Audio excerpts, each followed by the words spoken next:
Hey everyone, how's it going? It's John Trent here, Bounty into Comics. I just got out of Star Wars: The Rise of Skywalker at a 10 a.m. showing at my local theater. So it ended up getting out at 1, and I just got home. And this is basically the first thing I'm doing aside from taking my dog out.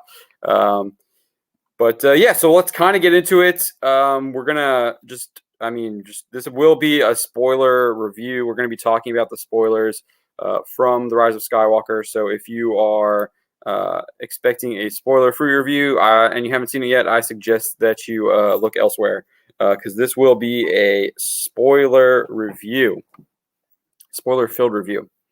Hey everyone, welcome to the chat. If you don't know, my name is John Trent with Bounding into Comics, and I just got out of Star Wars: The Rise of Skywalker. So let's kind of just get into this.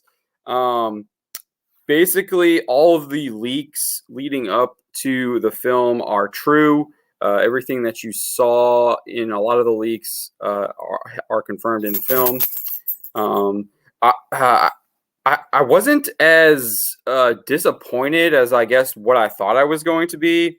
Um, I think this was. I definitely think that this isn't really a Star Wars film that follows the lore that we saw set in the original trilogy and then in the prequel trilogy. This is definitely a. I think the whole Disney sequel trilogy kind of just throws that away, throws that lore away, and Rise of Skywalker doubles down on that, getting rid of that lore. Um, Other than that, I actually thought like if you put other than that, like that's a huge thing. But if you put that aside and you kind of like ignore what came before, or what did they say in the Last Jedi? You kill the past if you have to, or whatever. If you do that, then I think you could find this could be quite a little bit enjoyable. Um, I think I honestly think if they had made some minor adjustments to this film, they didn't focus on like the not minor. I guess minor is not really a good word, um, given the fact that you would have to change like the main villain. I think you would have to do quite a little bit more on Kylo Ren's story. I think you would also have to do a little bit more with with the whole like finding everything that they have to go find in this film. I don't think you need to really have that like the journey to find the Emperor. That was kind of the whole like setting premise of the film was kind of ridiculous. But if you had, I think if they had brought in someone other than the Emperor, he was an external foe, an old Sith, that it would have been better. They could have like shown Korriban, which they basically did. They just renamed it Exegol for whatever reason. Um, they even had all like the which we saw in this Facebook trailer that they released. I don't know, last week, I guess. All of these statues, and then you had all these people sycophants in like this arena or whatever. And I think that would have been really interesting if they had basically instead of the Emperor, it was an external Sith foe from um, excuse me there from the unknown regions. That would have actually been would have made much more sense. You wouldn't have to be relying on. You wouldn't have to be trying to work around how there's like Death Star wreckage, how the Emperor survived, the whole ridiculousness of Rey being a Palpatine. This just pretty. That stuff is the lore stuff is like absolutely horrible in this film. It's really bad, and we knew that going in with the leaks, and they were just kind of confirmed. And that's what happened. Those leaks did happen, and it ruins the lore. It ruins Anakin's story. It ruins Vader's redemption. With Luke redeeming Vader, it throws that away in favor of this new narrative that which they kind of already had already. We saw it in Empire. We saw it in Return of the Jedi, where you have to choose between these two sides, and then Rey obviously makes the same choice that Luke made. Makes it a little bit different. She actually does kill Palpatine, and that actually let's dive into that, because that actually doesn't make any sense whatsoever. So there's this whole thing leading up to Palpatine telling Rey that he is all of the Sith, and that in order, like, he wants to kind of almost like possess her or pass it down, so she becomes this Empress Palpatine. And in order to do that, she has to strike him down.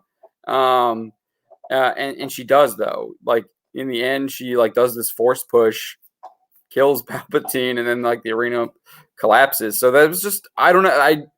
She does what he wants her to do in the end, but the movie just ignores that, and it's like, okay, he's dead. And then there's like the whole like stupid force heal stuff, which I can't stand that. Again, that's just absolutely destroying Anakin's fall and his redemption. Like, the whole purpose of Anakin falling, if you remember, the saga of Darth Plagueis, was that Anakin wanted to learn how to do this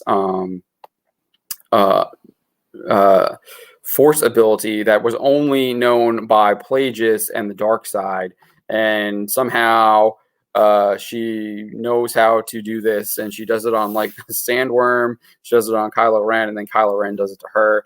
And then they did that in this. They did that in The Mandalorian as well, with the Baby Yoda force healing. That is anathema to Star Wars.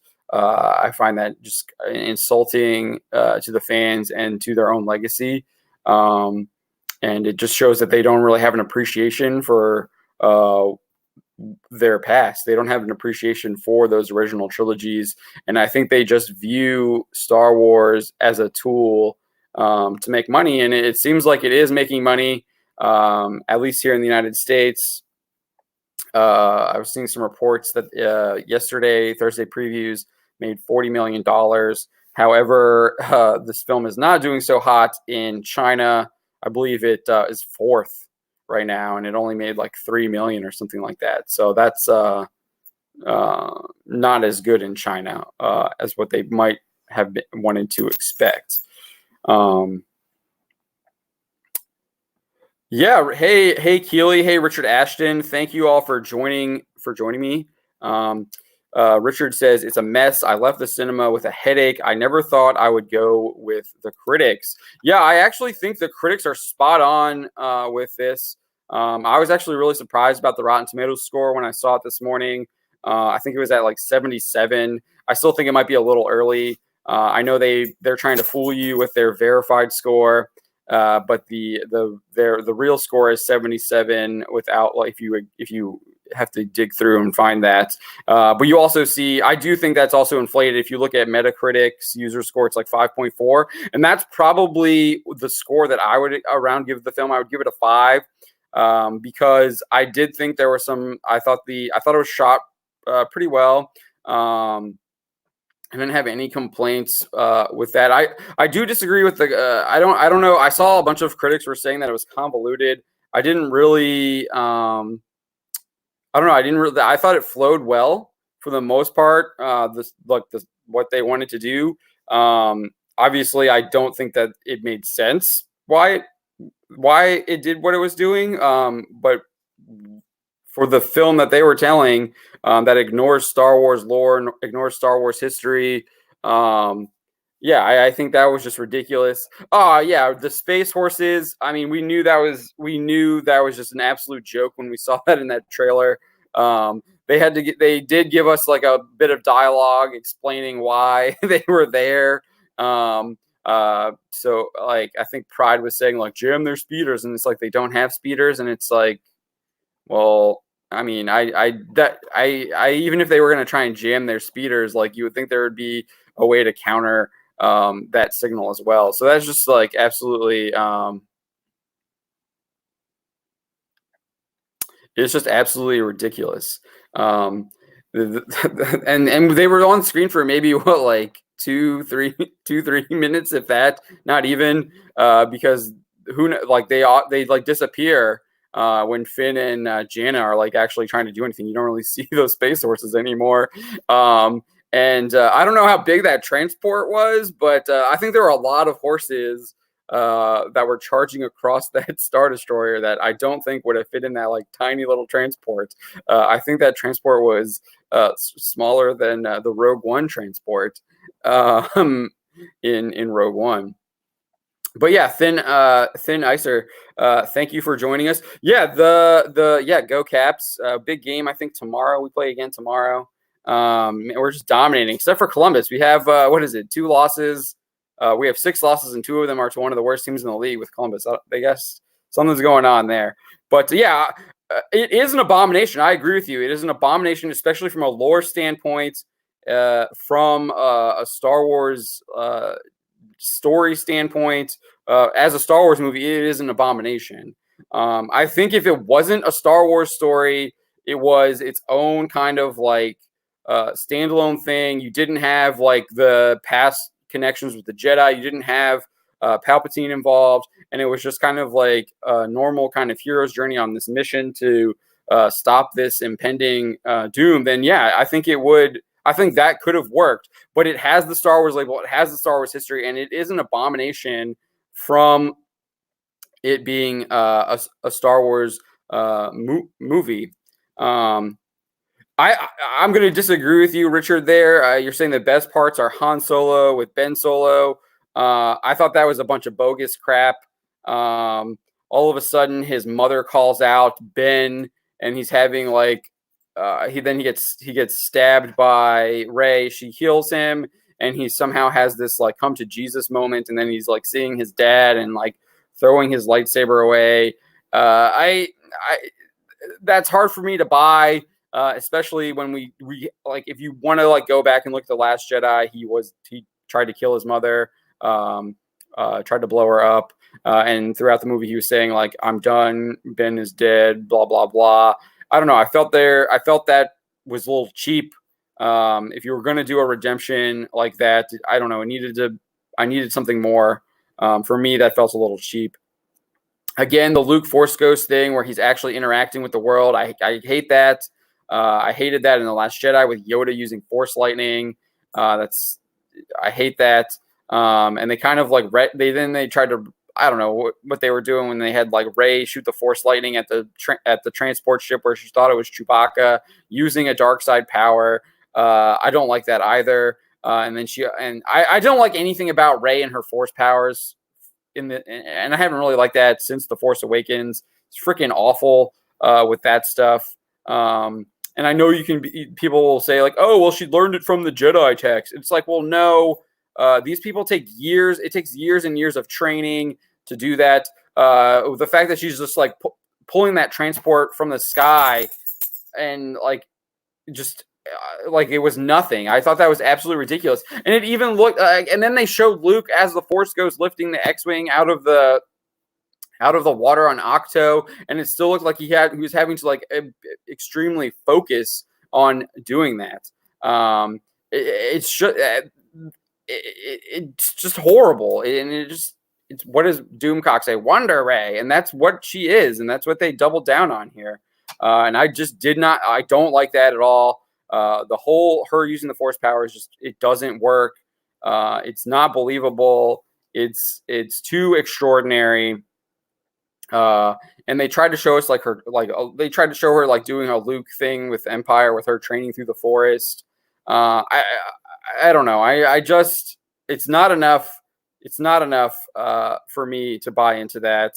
And I know that was like one of our complaints, and they did put that in. But I just don't buy it. She's too OP, and it's an insult to the original characters. So let's see. Thin Icer says, ultimately, this Disney Star Wars trilogy will go down as a major opportunity lost, one the fans will never have fulfilled. Everybody was looking forward to the big three on the screen together. Yeah, I totally agree with you, Thin Icer. This was a complete missed opportunity. They totally, and I think it from the very get-go. I think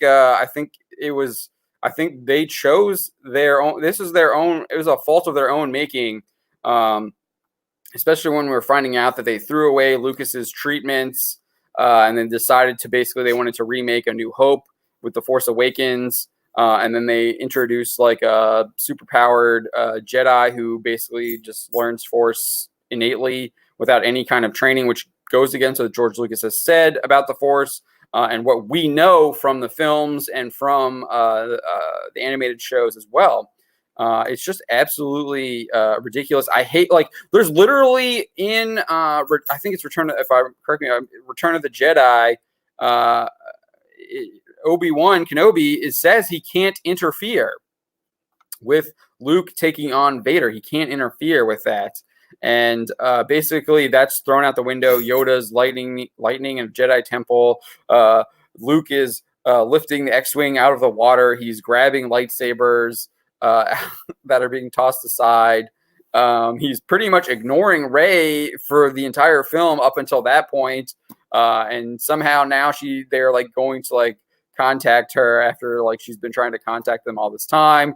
The fact that Kylo Ren and Leia become one with the Force is anathema as well. We know that it takes years of training to understand that. Qui-Gon Jinn had to. That's why Obi-Wan Kenobi was literally sent to Tatooine, was to learn how to become one with the Force.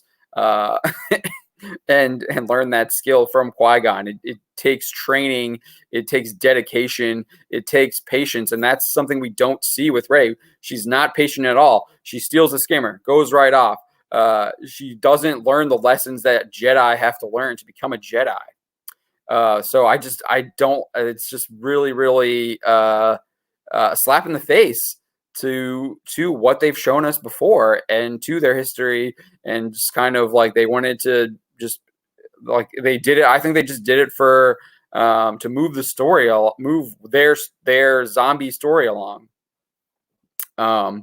Yeah. So Swift Raptor, welcome to the chat. Thank you very much for joining us. Do you think this, and I hesitate to call it a movie, is a clear indication as to what it must be like at Lucasfilm from a creative standpoint? Yes, Swift Raptor, I do. I think that especially with what Disney is calling the Skywalker saga, I don't think I've ever called it. It was never called the Skywalker saga until this film. I feel like until Disney started calling it that. That's totally a marketing thing. Yeah, but I do think that we were seeing this from Kathy Kennedy. We were talking about this on the live stream, or we tried to talk about it on the live stream on Wednesday. And she was, I forget who she was doing the interview with, but she was talking about, she was basically reiterating what she said before Star Wars Celebration in April. And I also think she talked about it at D23 in August, where they say they are like, we're looking for directors and writers to like pitch us Star Wars stories, because I don't think they have anything internally. I think they're creatively bankrupt at Lucasfilm right now. I don't think they have anything interesting. I think you're also seeing that with a lot of the Marvel comics that are coming out. That new Kylo Ren comic was like horrible. I've tuned out. I thought I really liked the Lando series that Charles Soule did, but for the most part, it's been a lot of hit or miss. There's some interesting stuff with Vader, but yeah, I do think that for the most part, Lucasfilm is creatively bankrupt. They don't have any fresh ideas. You're having to repurpose Palpatine, and then having him be the creator of Snoke, and apparently he somehow has been able to like create life. I guess like the idea is that he eventually figured out the secrets of Darth Plagueis to create life, but they don't really go into it. They don't explain how he does that. They don't explain how he survived. It's really like those. If you're going to do Palpatine, you have to explain these things, and they don't do it. Yeah, I think that's what Dead Slash here is saying. The Skywalker saga. Hey, how's it going? The Skywalker saga will just be another category on Disney Plus. Yeah, I think that's what Gary says that, and I think Doomcock say that, and I agree with that. It's just another cap in their collection of franchises. It's just as they treat it.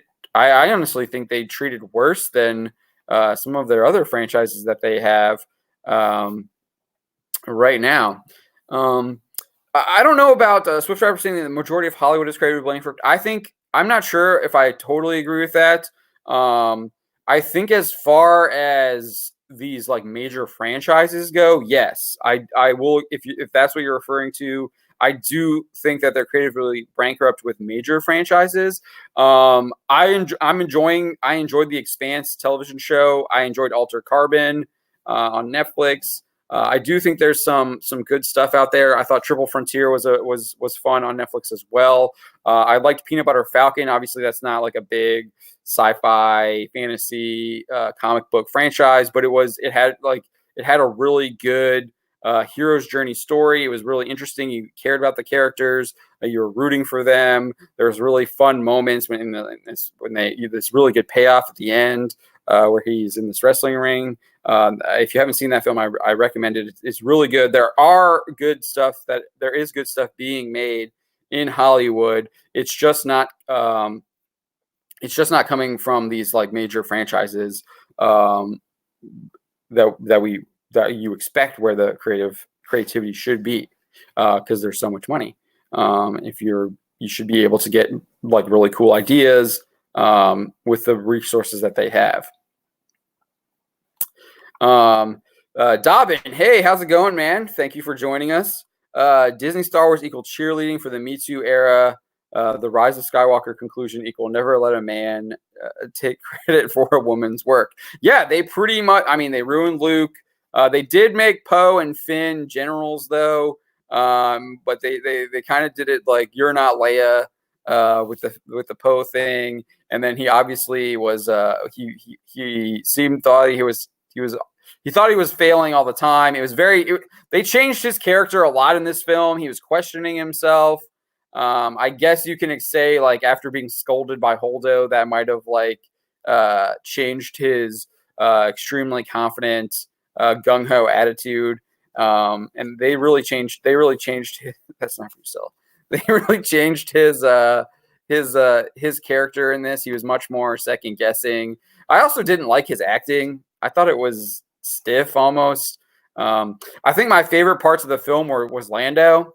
Lando was probably the best. He was actually giving like good advice. He was the parts that he were in kind of made sense. He was going to like aside from like obviously like, oh, I'm going to go recruit all these people in like less than a couple hours, and they're all going to like come and fight for you. Like I don't buy that. People, they wouldn't do that. That just doesn't happen. So that's a little bit unbelievable. With everyone coming to like fight with them at the end there, they just need to be led. Well, no one was really leading them. They just sent Lando to try and recruit people. Usually, it takes more than that to get people to fight. In a war. But you can go read the Star Wars novels to figure out how they really did it, and the groundwork had already been being laid. But no, that's just, I hate that. And that's just absolute horrible. And the Star Wars franchise, I think, since Disney has taken over, has relied on that way too much because they can't tell good stories in their actual films. We talked about this earlier when we not on this stream, but I think it was last week where I was with Drew and we were talking about some of the Star Wars leaks. And what happened was that opening credit scene, it's just like the film is like starts off bad just from the opening credits. The dead speak, and there's like some signal that Palpatine is like sending out to like announce his presence. Why would you do that? That just doesn't make any sense to me. Why he would like try announce his presence, especially after he was already trying to like send people after Rey. Why wouldn't he just? Why wouldn't he just try and do that? Keep doing that. Obviously, he had like a massive army, a massive navy there at his location. You had those thousands of followers. I don't know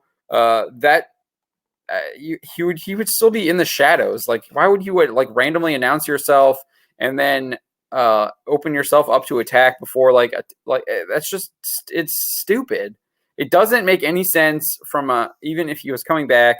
Like that's what I'm saying. The film it was built on bad concepts. This film and the building blocks it had before it in The Force Awakens and The Last Jedi, they were bad concepts too, and they just kind of doubled down on these bad concepts, and it doesn't work. It really just doesn't work at all, because it's just bad. So what did we say? Swift Raptor says, I just bought the second season of The Orville instead of buying a ticket to The Rise of Skywalker. I haven't watched The Orville, but I know Gary says good things about it, so it's probably pretty decent. Gary's usually pretty spot on when it comes to the stuff he watches. I will be watching some of The Witcher later today on Netflix. Me and my wife are going to watch that. That's something that we are both kind of interested in, so we'll see how that goes. But yeah, I mean, that's a solid, like, that's what I'm saying. I don't think that's Hollywood seeing something that's actually popular, especially been popularized in video games and Game of Thrones as well. So I think there's good ideas out there. It's just being able to, that's going back to that point earlier. And that's just getting back to that. So there are good ideas out there, and I like Altered Carbon I'm talking about. I think Pacific Rim was a really interesting idea. I like that a lot. The second one, not so much, but the first one was actually really cool. Like, I like that idea a lot. I would have liked to have seen what Del Toro would have done with the second film if he was actually involved in it. And obviously, like, you still have Gundam out there, and they're talking about doing a Gundam stuff. So I do think there's like good ideas out there in concept, but yeah, Thin Ice. So we was talking about that 40 million on Thursday. That's 5 less than Last Jedi, but still pretty. I mean, still really good. I think what you're really going to see is the China thing. I think that's even more important. Is that China and Rise of Skywalker was 4th in China, behind a couple of Chinese films, and I think that is what you really want to look at. Skullman is recommending watch Rambo Last Blood. My favorite film of the year. Stallone is the man. I haven't gotten around to watching that one yet, but it is on my list to check out. Probably when it hits a streaming service, I'll probably be watching that. But I don't know. The parts with Leia were, I saw people were criticizing the CGI. I didn't think it was that bad. It looked fine to me. Obviously there are parts where were trying to hide her, but I didn't think it was that. I didn't think it was all too bad with Leia. I don't know. I would have liked to see, like, obviously they didn't have a lot of. It probably would have been better to. I know they wanted to show that on screen. They wanted to do kind of what Fast and Furious did with Paul Walker. Which I thought they did a lot better job, honestly, than Star Wars did with Carrie Fisher. But I know why they were trying to do that. They wanted to give her a good send-off in the film. But I don't know if it really worked very well, especially when there was no one there to really mourn her. She kind of just died with characters that we didn't care about or didn't even really know. Besides R2, and that was interesting. R2 was the only one there in the room when she actually passed away, which I thought that was really odd. Usually you would maybe have like a doctor or something, at least someone there. Especially you saw people like take her away. That gets back to the Kylo Ren thing. I didn't really buy that with Han Solo, and then I didn't like that. It was like he like conjured up a full memory that was like flesh and blood. I didn't buy that at all. The action sequences weren't too bad. I know we made fun of that, like they fly, like the dialogue in that was horrible, but the actual that I thought the fight, like, it wasn't too bad. The whole thing with General Hux, they should have just killed him off screen, not even bring him back. It was pointless. I thought General Pride's connection with the Emperor was a little too forced. He's randomly talking to the Emperor on the ship, saying that he like used to serve him. that's kind of weird. Especially if like the Emperor was controlling Snoke, he would have probably been controlling Hux and everyone else as well. I don't know. That's just the stuff that like doesn't make any sense when you actually like sit down and think about it. And I think I that was one of the reviews. It was like if you actually like sit down, reflect, and think about the film, it gets worse and worse as time goes by. And I think that's why you see. I haven't looked at Rotten Tomatoes since this morning, but I think that's why you see Rotten Tomatoes. That Rotten Tomatoes score is the audience score is so high. Because I think after you initially leave it, and if you don't kind of like reflect on it and like think about like what you saw, you're like, oh yeah, that was kind of entertaining. There was some cool lightsaber fights. There was some good action. Story wasn't too bad. There was like some emotional moments. It looks like it's already kind of going down. The all audience is actually still at 77, but when you actually like go in and like kind of like look at what happened, it's truly an abomination. Rule number 1: never kill off Harrison Ford. One of the worst aspects of sequel trilogy was killing off the original cast. Speaking of which, they kill off Lando. Haven't seen, but don't mind spoil. No, Lando survives. He's there at the end. They do this horrible like tease with Jana's character. It's so weird. They're celebrating on whatever this forest planet is. I don't think they tell us. They're celebrating the destruction of the First Order throughout the galaxy because not only were they defeated in Exegol, but then they show these other like Star Destroyers getting destroyed, and it looks like one is like hit with the Holdo maneuver, so they doubled down on that crap. Although they in like the meeting, this one guy brings it up and they're just like, that was a 1 in a million kind of thing. We can't do that. They didn't really like, they just tried to explain it away. It was pretty bad about that. But yeah, so back to Lando, Lando's sitting with Jana as everyone is like cheering, and Jana's the ex First Order soldier, and her battalion, which they don't really show them at all. It's just her, like somehow mutinied against the First Order, and then they were living on Endor, or some planet in the Endor system, and then so at the end here, she is talking about Lando and asking where he's from, and then he says where he's from, and then he asks where she's from, and he's like, oh well, let's go find out, and it's like, I don't know. That just seemed really weird as these people are like partying and celebrating that they're going to like try and figure out where this person is from. That's something you do after the partying is over. But they're like, obviously they're like teasing that as a potential new storyline. Oh, it'll probably be in a comic or in a new novel. Learn the story of Jana and where she was from or whatever. Her character wasn't that compelling. She has the same backstory as Finn, but otherwise, I wasn't really interested in learning anything more about her. But Finn, I actually thought they treated Finn a lot better in this film. He was definitely force sensitive. He could sense Rey. He sensed when Leia. I think he also sensed. He didn't sense when Leia died, which was weird. But he sensed when like Rey died. He sensed that he needed to like do certain things. So he was definitely more in tune with the Force than your average person, which is kind of what they hinted at when he was wielding the lightsaber. He also holds the lightsaber again in this one when Rey's like healing the Sand Viper. But it was just, again, like, I would give this a 5. If it wasn't tied to Star Wars lore, I think it would have been it wouldn't have been as bad. But it is tied into Star Wars lore. They decided to make the horrible choice of bringing back Palpatine. They gave Rey all these incredible Force powers that not even like we saw from Yoda. It's really just truly an abomination as far as from a Star Wars a lore perspective. Like especially bringing back Palpatine.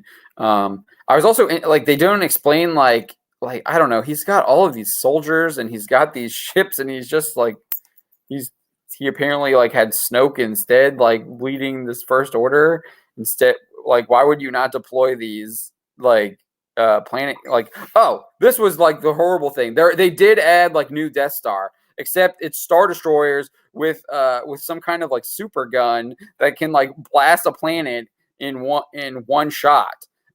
Which is that's again that it's absolutely like disgusting that to think about that. Especially like when you think about the amount of energy the Death Star tech took, and like it had to recharge after they fired it. It's just it's really really bad. And then the Resistance somehow knew about some kind of like antenna, like that was like powering up these Star Destroyers on Exegol, but no one had ever been there, so who knows how that even got put in. That didn't even make any sense whatsoever. But it was like you had to have that plan. 5 of 10 is yeah. I mean, it's like I'm said. I'm trying like if it didn't have the Star Wars attached to it, it wasn't as bad. Like it wouldn't have been as bad. That's why it's 5 of 10. I don't know if that makes sense the way I'm explaining it. If it was just like if it was a separate sci-fi film and it was called something like I don't know, Wonder Ray, something like I don't know. If it didn't have like the Star Wars lore attached to it, it would have been better. I guess I think it would have been more acceptable. It would have been more palatable, I guess, for me if it wasn't attached to Star Wars. But it is attached to Star Wars, so maybe I should change my rating there. But I don't know. I'm going to stick with 5 for now because I do think that I did like the action sequences. I thought the motorbike chase in the desert was kind of interesting. I enjoyed that. The lightsaber fights were kind of fun. I hate the stupid Force connection thing. That was like dumb plot device in order for Kylo to be able to figure out where she was. But yeah, I think that's. I mean, I'm sure I'll have. I'm sure there's some stuff that I'm missing right now. But that's pretty much what I've got to say about the Rise of Skywalker. I probably won't see it again. It's not worth a repeat showing. Once was enough. There wasn't really anything that I wanted to go back and see again. I didn't feel like I really missed anything. I mean, I don't know. I would have been probably fine not seeing it at all because I read all the spoilers and kind of knew what was going to happen. So if you want to know what happened, I mean, you can basically just read the spoilers because the spoilers are basically the movie. But yeah, I think I mean, that's pretty much all I got to really say at this point. I'm sure I'll be talking about this again. We'll be talking about this on stream here at Bounding the Comics later, probably next week on our Wednesday Bounding Live. We do that 9 p.m. Eastern every Wednesday. So be sure to tune in then. Probably talk with get everyone else's opinion on that because everyone should have seen it by now. And we can really kind of dive in, get some dialogue going with the rest of our team, and that'll be fun to do. So yeah, thank you all for joining. Again, Bounding Live is at 9 p.m. Eastern on every Wednesday. If you don't join in already, make sure that you join in next time. And if you haven't, please hit that subscribe button. We appreciate that. And thank you all for taking the time and chatting here with me about the Rise of Skywalker. I appreciate it. Hope you all have a good night or a good evening. It's only 2 here on the East Coast. And I'll see you on Wednesday, if not before then. Have a good one.